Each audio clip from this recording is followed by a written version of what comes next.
Hi guys, panoorin natin tong video guys. So ngayon guys, magluluto pala ako ng pork chop. Una ko palang ginawa ng pork chop guys, pinakuluan ko muna.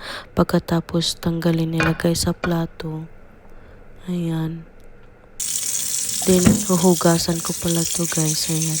Kasi tinamplahan ko na kasi to, nilagyan ko ng asin at saka paminta bago ko pinakuluan, tapos nagdikit. So tatanggalin muna natin dyan pati yung nagdikit na mga amoy. Tatanggalin natin amoy ng pork. Ayan, tatanggalin yun siya guys. O diba, para walang laksa, para sarap-sarap talaga siya.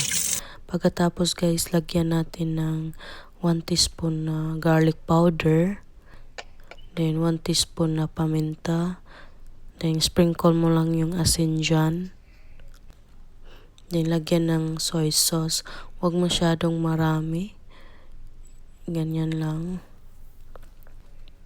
Then lagyan ng 1 teaspoon na vinegar, then 3 teaspoon na sweet chili sauce. Ayan, spread mo lang yan dyan.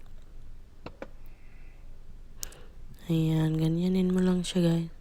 Then pagkatapos guys, halo-haluin ng mabuti para lahat ng part sa pork chop pagkaroon ng lasa. Ay ganun mo lang. Ayan, haluin lang talaga itong ng mabuti guys, para pantay yung lasa. Then pagkatapos ilagay na natin sa air fryer. Ayan.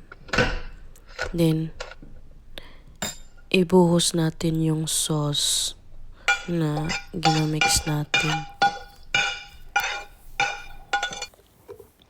Then ilagay na natin to sa machine, air fryer machine. Ayan na natin. Then ayan guys, to na yung tsura guys pagluto guys. So transfer na natin to sa plato guys. Ayan. Ganyan po yung itsura guys. Then titikman natin guys. O diba, ang sarap tingnan. Masarap talaga siya guys. Try nyo yung ganitong style guys. Luto na kasi siya guys, kasi kinapakuluan ko ito. Madali na lang siya sa air fryer lutuin. Kaya masarap siya kasi medyo crispy siya. Tapos yung sauce nilagay natin, parang naging sugar siya. Kasi yung sweet chili sauce matamis kasi yun. Thank you for watching. Bye-bye.